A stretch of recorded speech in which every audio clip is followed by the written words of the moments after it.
Olá pessoal, nossa aula de ciências começando hoje. Nosso assunto são os anfíbios. Os anfíbios são animais tetrápoda, né, ou tetrápodes, ou ainda tetrápodos, estamos falando da mesma coisa. São aqueles animais que apresentam 4 membros locomotores. Tetra, 4, podes, pés, tá? Eles têm como característica, né, além desses membros locomotores, os anteriores e os posteriores, eles têm a presença de cinturas. A cintura escapular, que une o membro anterior à coluna vertebral, né? E a cintura pélvica, que une o membro posterior à mesma coluna vertebral, tá? Quem são os tetrápodes, né? São os anfíbios, os répteis, as aves e os mamíferos. O nosso assunto de hoje são os anfíbios. A saída dos vertebrados do ambiente aquático para o ambiente terrestre não foi um processo muito simples. Ela é uma saída que traz alguns riscos, né, para a vida no ambiente terrestre. Assim como para as plantas não foi um processo simples, sair do ambiente aquático para o ambiente terrestre, para os vertebrados também não foi. Então, nós temos risco de desidratação, nós temos o fato de que o ar não fornece sustentação e que a transmissão das informações para os órgãos dos sentidos fica deficiente, né? Ou tem que ser melhorada, porque o ambiente aquático ele faz com que as informações se propaguem de uma maneira diferente. Então, o nosso assunto da aula de hoje são os anfíbios. A classe anfíbia, que é o primeiro grupo de vertebrado a sair do ambiente aquático para o ambiente terrestre. Que características têm esses animais? A palavra anfíbio significa duas vidas, que faz uma referência direta ao fato de que uma primeira parte da vida desse animal é passada no ambiente aquático e posteriormente no ambiente terrestre. Eles são os primeiros tetrápodes e também os primeiros animais a se aventurarem nesse ambiente terrestre. Eles ainda são muito dependentes da água, inclusive para sua reprodução, tá? Eles apresentam uma pele fina e mucosa. Então, eles têm glândulas mucosas na sua pele que mantêm a umidade da sua pele. Isso é importante porque a pele é uma grande superfície de respiração desses animais. A presença de glândulas parótides, que são glândulas de veneno em algumas espécies. E é importante a gente destacar aqui, por exemplo, que o sapo é um animal venenoso. Qual é a diferença de veneno e de peçonha? O venenoso, né, o animal venenoso, ele produz uma substância que é tóxica a outro animal, mas ele não consegue inocular essa substância. Essa glândula, ela precisa ser comprimida para que o veneno seja liberado. No caso do animal peçonhento, ele além de produzir a substância, ele é capaz de inocular essa substância. Isso acontece com algumas serpentes, com algumas aranhas, escorpiões e etc. Tá? São animais que têm desenvolvimento indireto e que passam por um processo de metamorfose ao longo da sua vida, né? Na transição da vida da juventude, da infância e juventude para a idade adulta. Então, aqui, como nós falamos, aqui eu tenho um sapo, né? Nós estamos vendo aqui as glândulas parótides bem altas aqui atrás, né, dos olhos, tá? E essas glândulas, elas só vão liberar veneno quando elas são comprimidas. Então, às vezes, o seu animal, o seu cachorro, ele saiu no quintal e ele volta babando porque ele capturou um sapo, porque ele está experimentando o veneno daquele sapo, porque ele mordeu essa glândula parótide e aí o veneno foi liberado.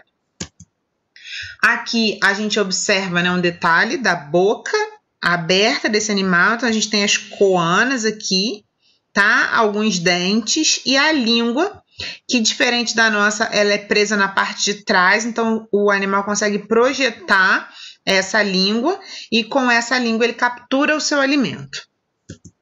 São animais que apresentam tubo digestório completo, terminado numa cloaca. Então, lembrando que a cloaca é um orifício que desemboca 3 sistemas, né, no qual desembocam 3 sistemas, que são o sistema digestório, o sistema urinário e o sistema reprodutor, tá? Então, pelo mesmo orifício vão ser liberadas as fezes do animal, a urina do animal e os ovos, ok?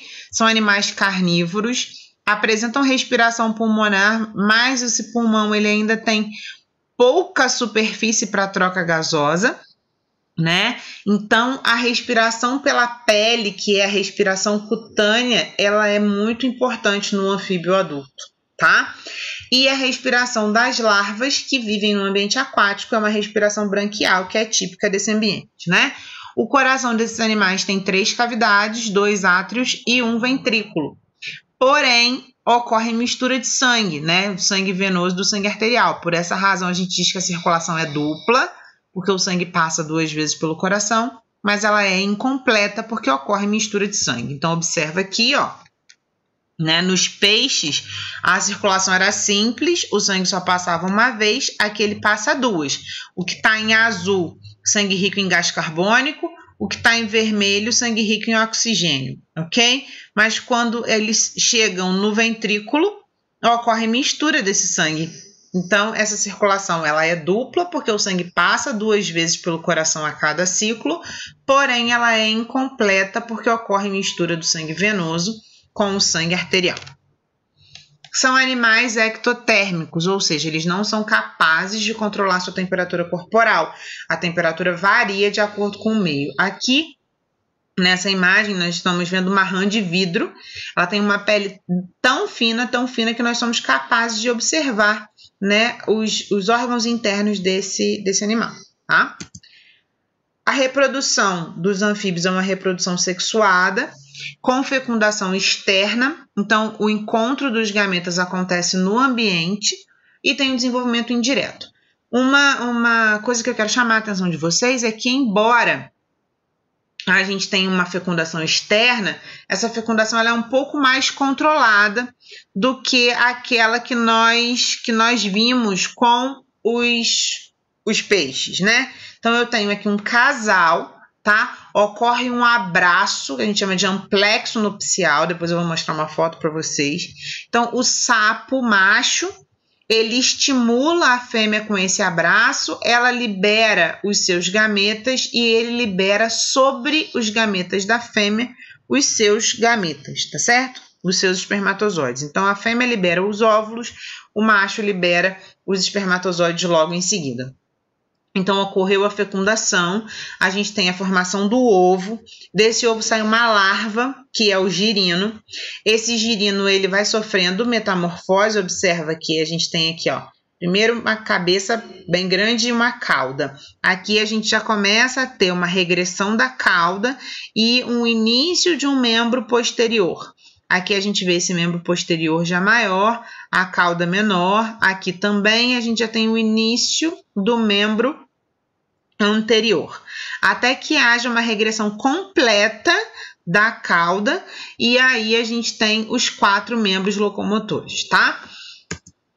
Aqui, como eu falei para vocês, esse amplexo, tá certo? Esse abraço nupcial, né, que é o casamento, lembrando que os machos vocalizam e o canto ou o coachar do sapo, ele é espécie específica. Então, a fêmea, ela reconhece o coachar da sua espécie e ocorre, assim, a reprodução.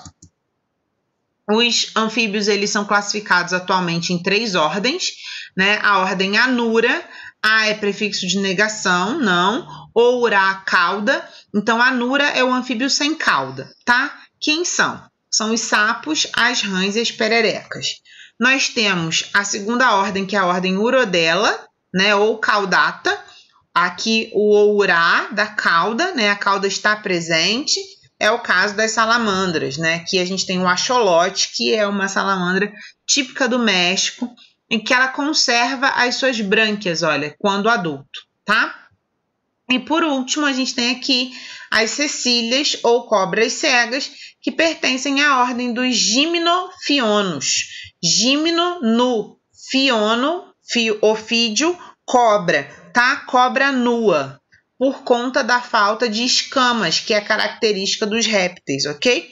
Também chamados diápodas, porque eles não têm membros locomotores, tá? São as cecílias ou cobras cegas, como eu já falei, são animais de hábito fossorial que vivem enterrados, tá certo? Que vivem sob o solo, tá? E aqui, só para a gente concluir, né, a nossa aula de hoje, você sabe diferenciar um sapo de uma rã e de uma perereca? Então, nós temos aqui o sapo. O sapo, ele é o mais terrestre, né, desses três aqui. Ele tem essa pele mais enrugada, essa cara mais de mal aqui. As pererecas têm hábito arborícola, então elas são ótimas escaladoras. Observa que na pontinha dos dedos elas têm ventosas. Essas ventosas permitem que elas tenham uma boa adesão nas paredes para conseguir escalar, né, a árvore, a parede da nossa casa, de vez em quando aparece também. E as rãs têm um hábito mais aquático, então você olha para a pata, principalmente a pata traseira desse animal, ela é modificada em remo, tá? Então, com isso, nós terminamos os anfíbios. Nos vemos na nossa aula ao vivo.